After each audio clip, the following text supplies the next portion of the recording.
during the EU referendum, the Chancellor for the Duchy of Lancaster said that when it comes to immigration, it would be for the people of Scotland to decide. That's right. Mr. Speaker, on Monday, the Scottish Government published its plans for a Scottish visa, doing just what the Right Honourable Member promised Scotland should be able to do. Before the ink was even dry, these proposals were rejected without consideration.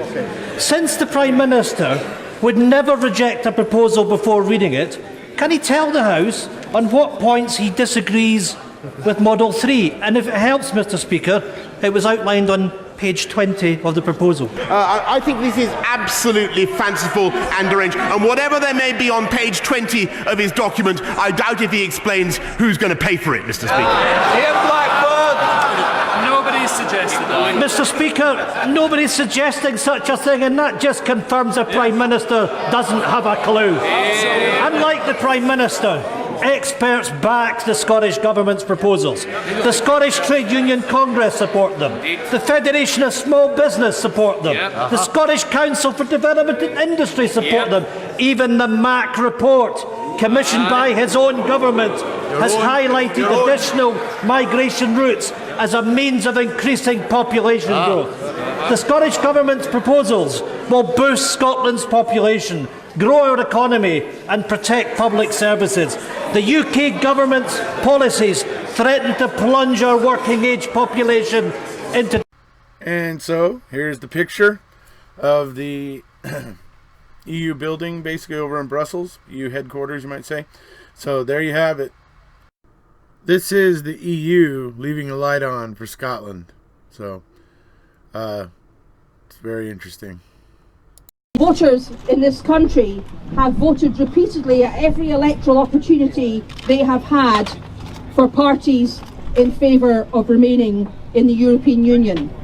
And for those of you who follow the opinion polls, you will have seen that earlier this week, support for remaining in the European Union in Scotland was at 73%.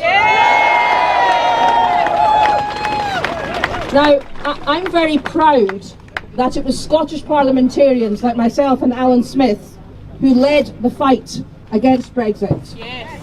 And I'm very proud that my colleagues, such as Mike Russell and the First Minister in the Scottish Government, have stood up for the rights of EU citizens when they were being disrespected and threatened by the British government.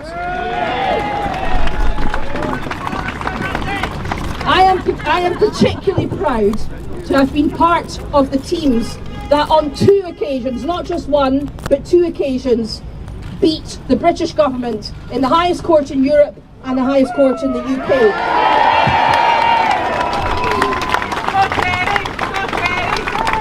So thank you. My message to you tonight is, do not be despondent. There is hope. There is hope for Scotland's future and hope for Scotland's future in Europe. I could be very negative and I could say, as is correct, this is not our Brexit. No. It's been something that's been done to us rather than done by us. Yep. It's been forced on us against our will.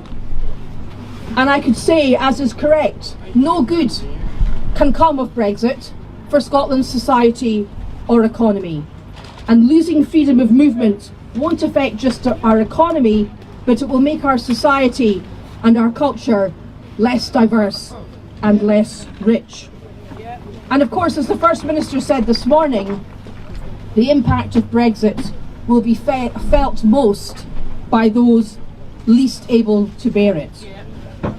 Now, of course, all of that is true, but the good news is that this truly is a pivotal moment in Scotland's history.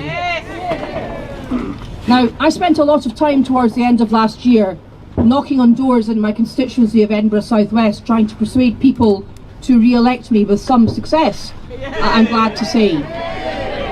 And I sensed a real change of mood on behalf of voters in my constituency, and a real change of attitude in no voters, people who voted no to independence in 2014. So yes, we're sad, yes, we're angry, yes, in my case, I am deeply irritated by the way that Brexit is being done to my country without its permission. But there is hope. But to realise that hope will require courage. Because the fact of the matter is that the only way back into the European Union for Scotland is if we regain our statehood and regain our independence.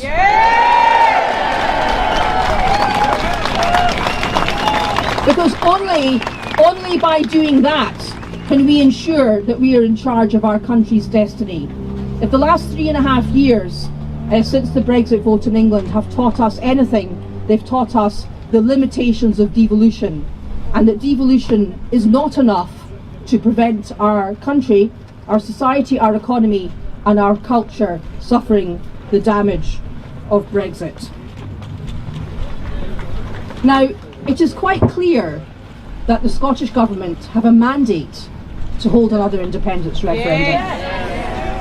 Both from the people who voted in previous elections and as a result of the vote in our Parliament behind you yesterday afternoon. And it was very pleasing yesterday to see an opinion poll from YouGov putting independence in the lead for the first time in a YouGov poll since 2015. And today I was pleased to hear the First Minister mention in her statement proposals to increase support for independence and to bring with us those who are not yet convinced. And I very much welcome the recognition of the requirement for a constitutional convention to reach out beyond the political parties, I hope, to civic society and the people of this great country. And I also welcome the First Minister's recognition that it is by no means clear that the Parliament behind us doesn't have the means to hold an advisory referendum. And I'm looking forward to discussing that with the First Minister in due course.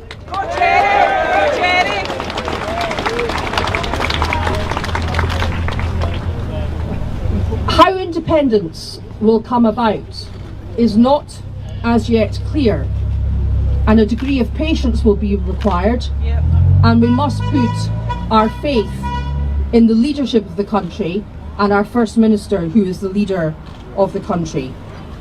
But we must also remember, always, and we must reiterate, that this is not our Brexit. This is not Scotland's Brexit. And we must contrast the way in which the Republic of Ireland is treated by the European Union with the way in which Scotland is treated in the United Kingdom.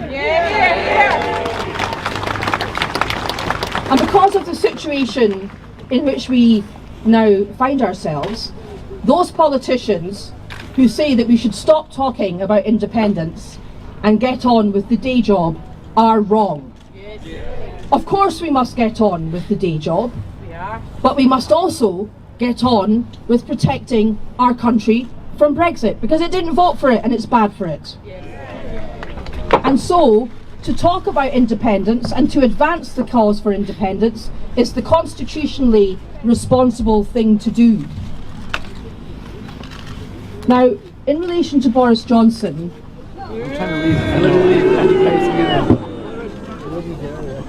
who seems to think that he can turn his face against the tide of Scottish public opinion, I would say to him that his intransigence is doomed, and indeed history shows that such intransigence doesn't work.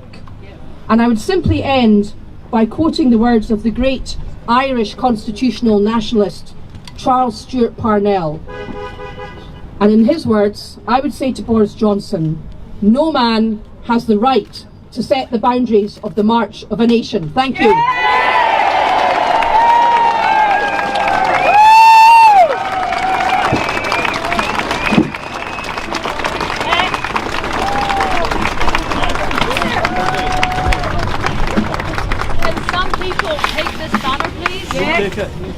Can some people in the crowd come and take this banner, please? Do you want to stand there? Yes, ideally. Could somebody come on and take that? Can you move? That somebody be 3 or 4 people. The volunteers to hold come this. forward. Come on. Just take it. Right, need another couple of people. Come on, folks. Another couple of people to hold this. Thanks. Right. Okay, thanks very much there to Joanna Cherry. Because we started a little late, our order's changed a wee bit. Can I just say if there are people here from the Yes Choir or the Indie Choir, can they get themselves up here? Because we don't know if you're here unless you're in front of us. Right, but who is in front of us next is Scotland's Brexit Minister, Mike Russell. Thank you. I've been speaking up for Scotland for the last 3.5 years, and I'm now losing my voice. So this is going to be very brief. I was looking around here and thinking to myself, I thought there was something about taking down the European flag out here. It seems to have had the opposite effect, and I am delighted to see it here. All these flags, because they tell us two things. They tell us firstly that European citizens in Scotland are not forgotten. No. Indeed, we're all European citizens, and we are determined to go on being European citizens. Yes. But they also tell us something really important. This fight is not over. For the last 3.5 years, I've been of the view that we could stop Brexit. And I have to say that today is a day I never wanted to see happen. But it's happened. So what we need to do tomorrow morning when we get up is say we are going to finish the fight. And the fight is to make sure that Scotland rejoins the EU as an independent nation.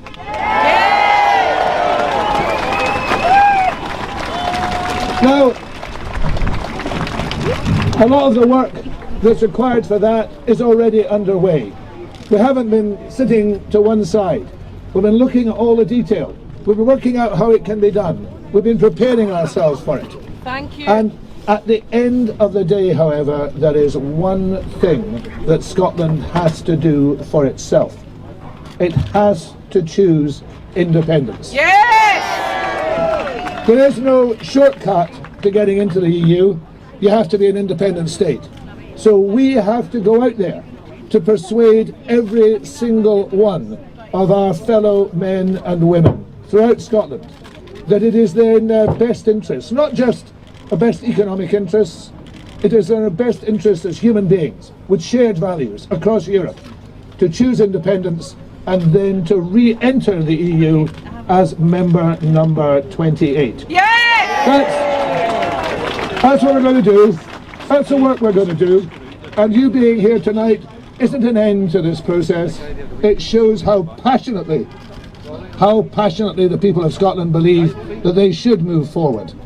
This is the start of something, not the end of something. Yes. Let's now take it forward with courage, with determination, and in the end, with success. Yes. Thank you.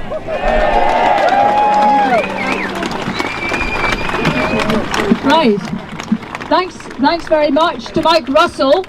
One other question I should have asked at the beginning. How many EU citizens have we here? That was a trick question. Because we're going to hear from someone now who has got a very keen interest in what happens next. She's a Catalan. She's also president of the European Free Alliance Youth Movement. You might have seen her or heard her in the George Square rally a couple of months ago. So if you have, you're getting a wee bit excited now, or you know. And can I tell you that this woman has come from Glasgow on crutches despite breaking her foot yesterday to be here. So I'm building this up a bit, yes I am. Can you give a massive Edinburgh or kind of just general Scottish welcome for our new Scot, Valentina Cervera Clavel.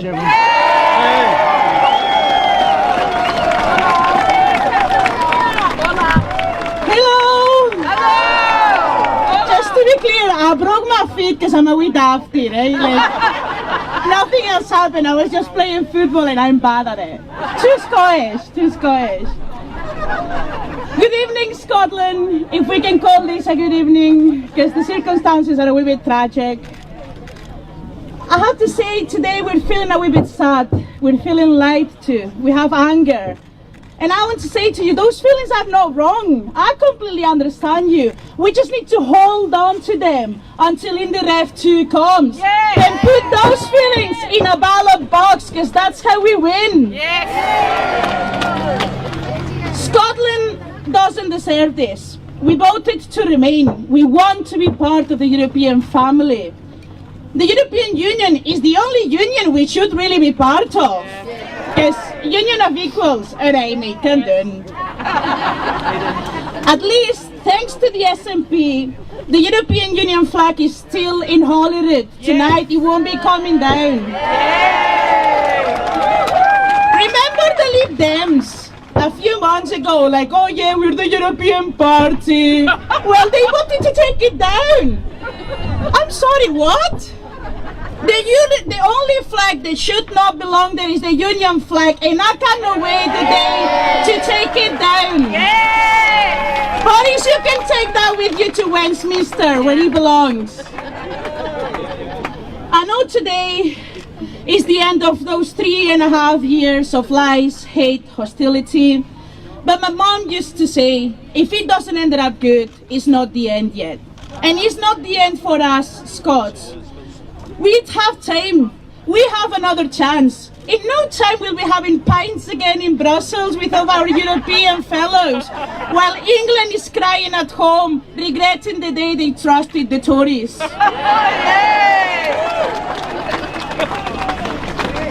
We will win. We will win because the times Westminster has shut us down. The time Westminster has lied to us and has made our voices unheard. We will win because we're Scottish. We don't belong to that hate, that xenophobia. We are unique and we are strong. We're smart. We're rich enough to be our own country, and we will. I mean, how is it fair? How are we supposed not to feel angry? They told us in 2014, a vote for the Union was a vote for the European Union. Well, that was clearly a lie, as you can see. They promised us more stability, more powers. I only lived in Scotland 2 years and I've seen 3 prime ministers. How the heck is that stability? Sorry, I'm too Scottish, I swear all the time. I have to say, the other day, Mr. Farage, well, not the other day, Mr. Farage and Boris Johnson have opened the door to hate and xenophobia. The other day, I was in a bar with my friends, and this random guy just popped up and started screaming, swearing, and abusing at us just because we were immigrants. I never felt more unwelcome. But you know what? I'm Scottish. I don't care what a paper says. I don't care what a drunk on the street says to me. I know what I am. I like my tenants. I like still game, and nobody can take that away from me. You know the reason why I feel so welcome here? For the first time in a very long time, I feel like I fit in the right place. And it's also thanks to my friends and the people I've known here, but also thanks to our First Minister Nicola Sturgeon. Nicola, I want to personally thank you for over and over again telling us how me and all the rest of you citizens, this is our country too. Thank you so much. Because if you compare that to what Boris Johnson is telling me, get back to where you come from, you're costing the NHS money, well, Nicola is giving us hope. It's making my heart feel warm, as much as cringy that sounds, but it is. We're all looking forward to independence. And maybe some of us weren't here in 2014, and I want to welcome you for waking up of that nightmare that is the United Kingdom, and thanks for joining us in the Yes movement. If you have friends, bring them along. We welcome everyone here. Think of the day of the referendum. If you're feeling sad today, think of that day. You wake up, your tummy is nervous, you're an emotional wreck, you're just campaigned so hard for it, and this is our last bullet. We need to hit the target. And we will vote. We will vote for us. We will vote for those who won't be here in that day. And we will vote for those to come. We have to win Scotland. Soar Alba and Visca Catalunya. Thank you very much.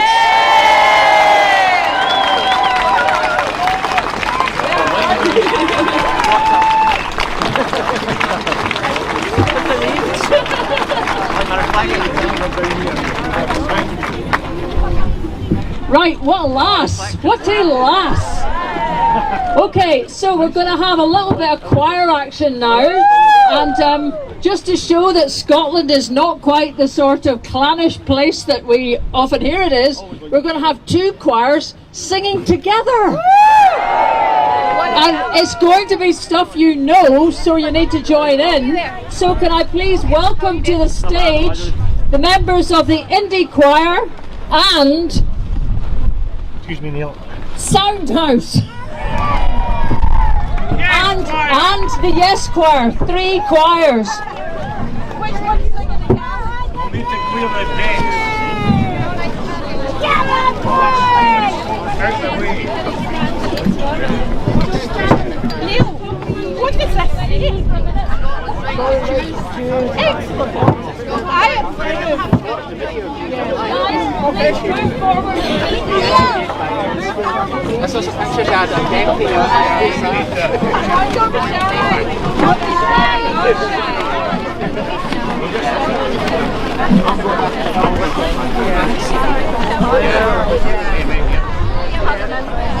You've been photographed.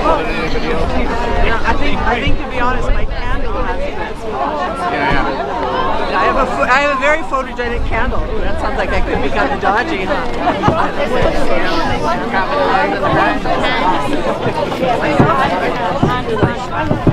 And we're going to sing a song that was sung at the European Parliament with gusto. Yeah. Only we're going to sing it. We're not all Scottish, but the folk here, as far as I'm concerned, are Scots. Yep.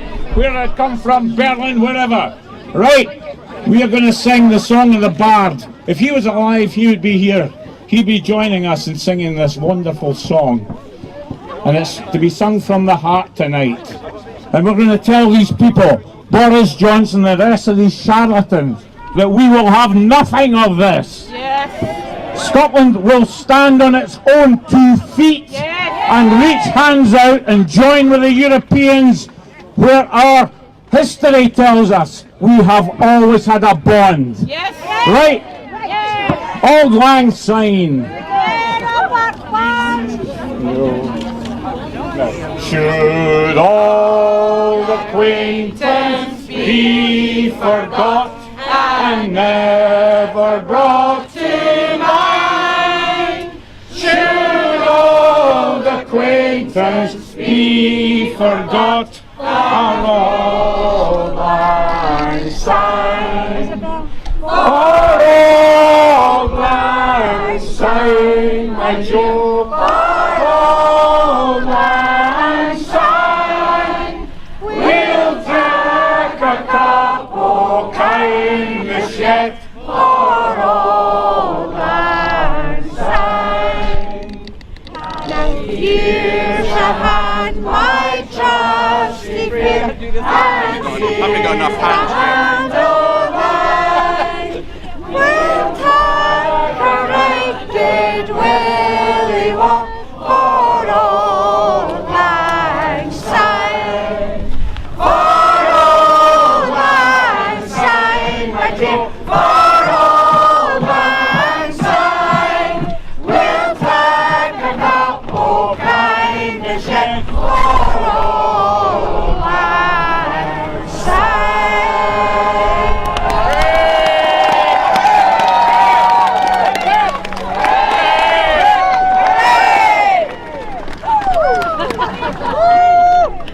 Right.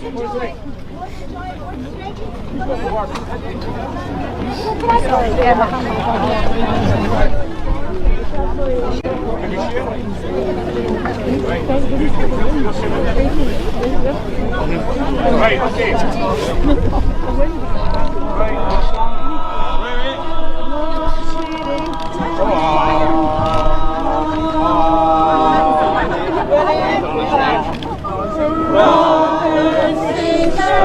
Stand together, free from tribal tyranny. Peaceful friendship, no more sundered, join in steadfast unity. Share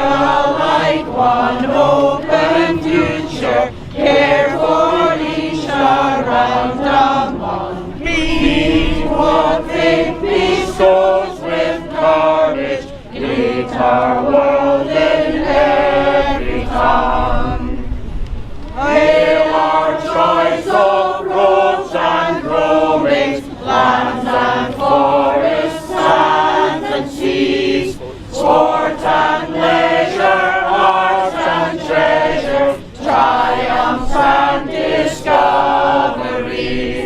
May all dwell content in safety, unoppressed and free from pain, striving, learning, seeking, yearning, evermore as one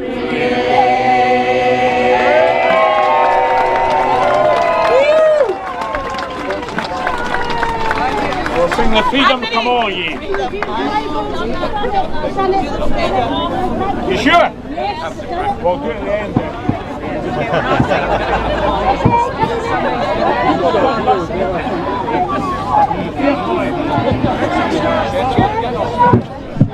Right. Why were you guys not sort of doing the old thing for Auld Lang Syne?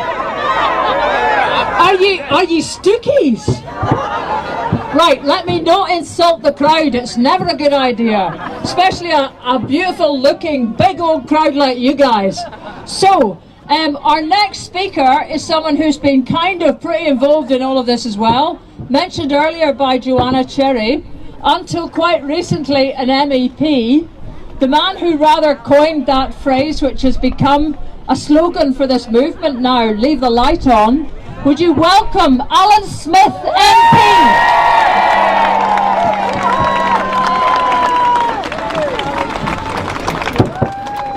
Good evening. Chers collègues, bonsoir. L'Écosse, nous sommes un pays européen et européenne, nous voulons un restaurant. We are a European nation and we want to remain a European nation. This is a sad day for all of us. This is a day that shouldn't have come.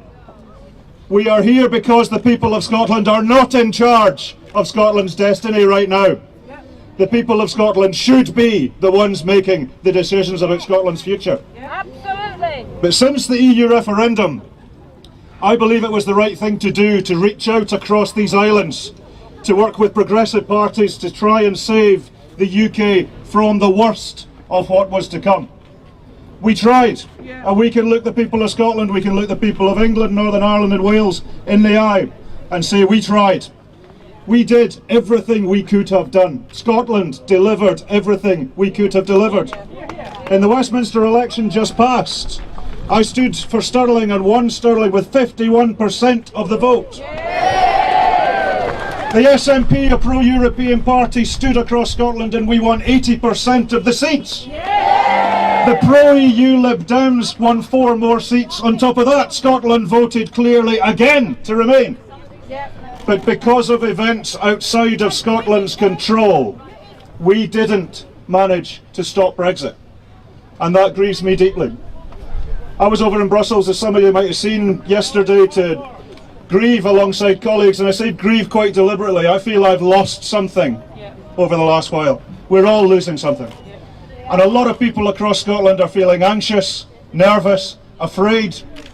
And that's why events like this are so important, because this will give people hope that we have another choice.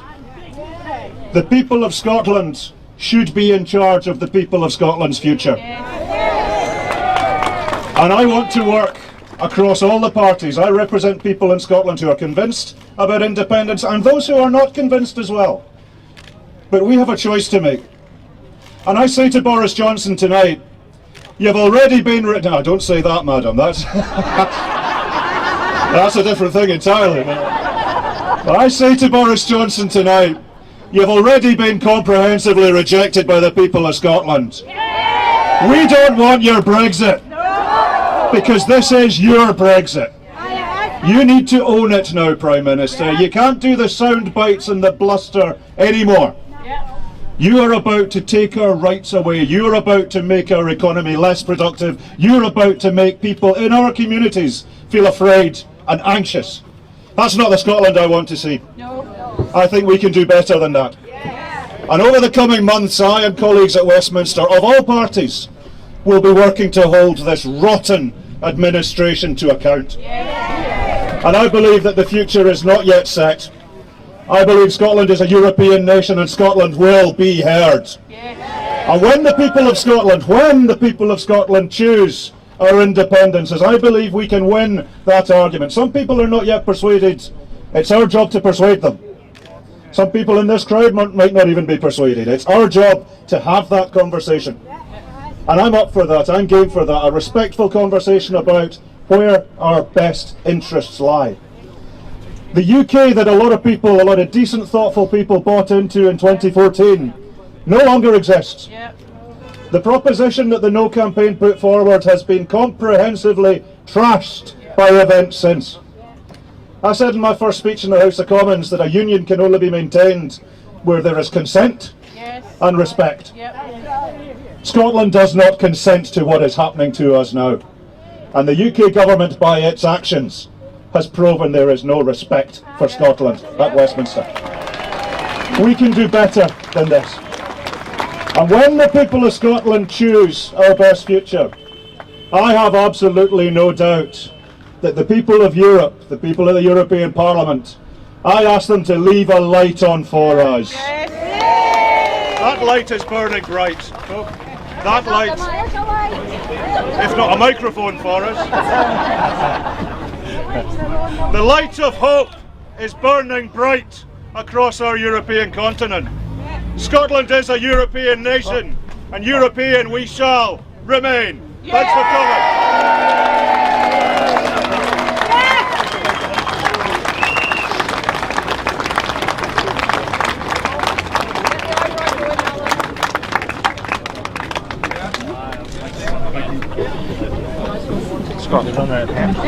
I'm so sorry. We're all right. Right, our sound is back again. Can I just ask, is Ellen Hoffer in the crowd? Ellen? From EU Citizens for Indy, where are you, Ellen? Because we need you up here. It's too hard to find you. So if anybody can see Ellen or knows her, can you just tell her she needs to get herself up here pronto? And while she's doing that and totally spoiling our gender balance, but nonetheless, awfully good, is the man who is the MP for this constituency. And if you've been up at 2 o'clock in the morning, then you'll have seen him, because that's generally the slot he's always got in the House of Commons.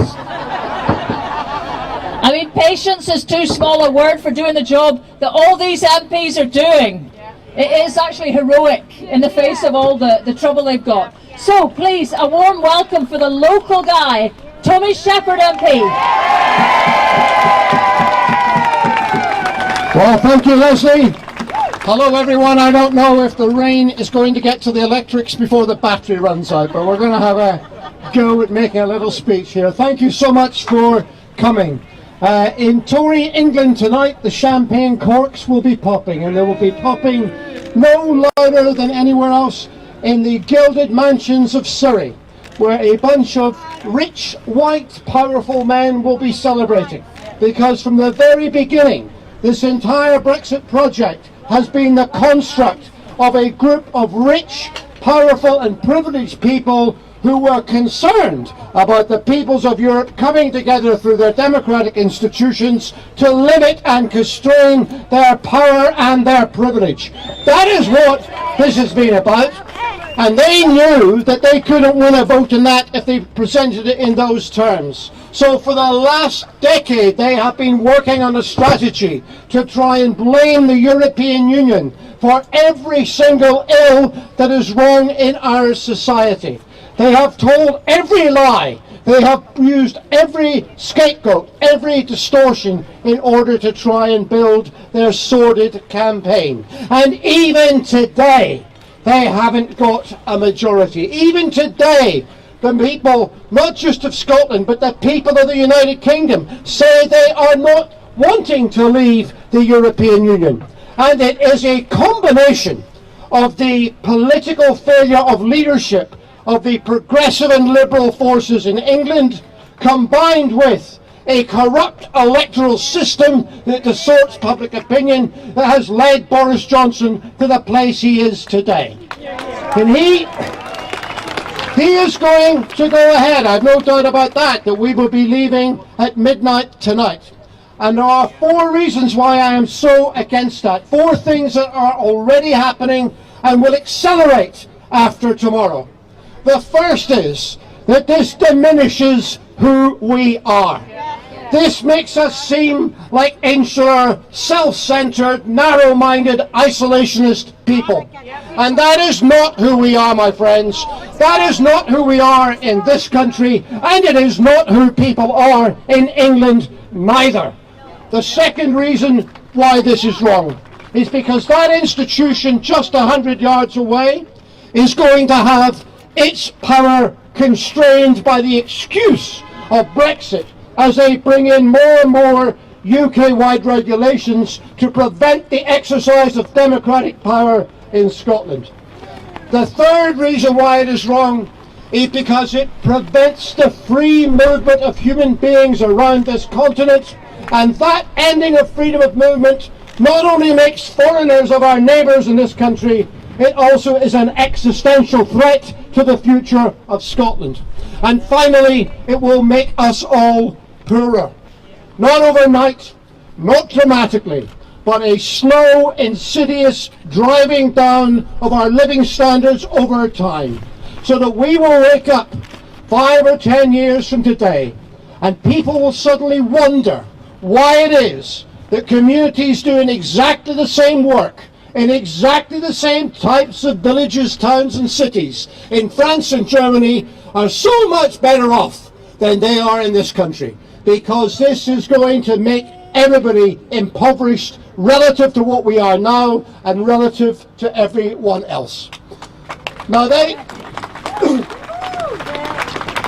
have told these lies, and I never said people didn't understand what was happening. I never said, Mike's gone, I never said that they didn't know. I said they were lied to on an industrial scale. And that is still what is happening today. But the good news, my friends, is that we don't have to put up with it. And what is happening today is the end of the process of the Tories dragging the United Kingdom out of the European Union. But what also happens today is the start of the process of Scotland going back into the European family. And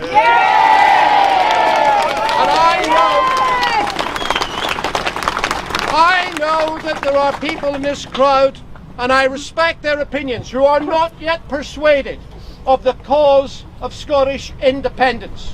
I know that you fear what people say, that also is some form of separatism or some form of narrow isolationism. Please understand, it is not.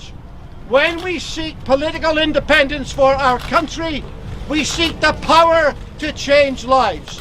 We seek the power to make things better in Scotland, but most of all, we seek the power to determine the terms of engagement by which we relate to other people in other parts of the world.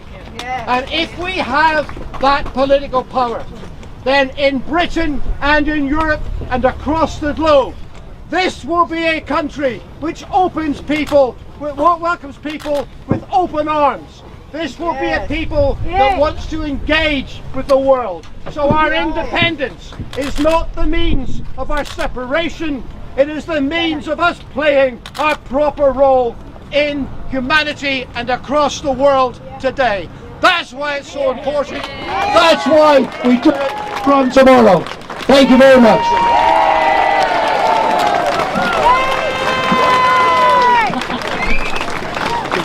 Right, just as well that over in Northern Ireland we're all educated to really shout loud, eh? And of course here. So just while we let the generator take a little bit of a kind of recovery, I thought it might be a good wee moment to have another musical interlude from the guys who basically make every All Under One Banner rally ultra special. Would you please welcome the tuning up pipes of Shore Alba!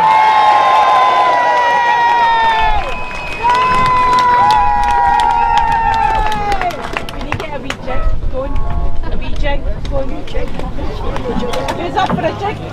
Me. I'm up for anything.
Right, are you dancing? Are you asking? Yes, I'm asking. I'm dancing. Oh, come on then, come on then. We must be able to strip something here, guys. Right, you hold on to that. Right, I've got a Gabby leg.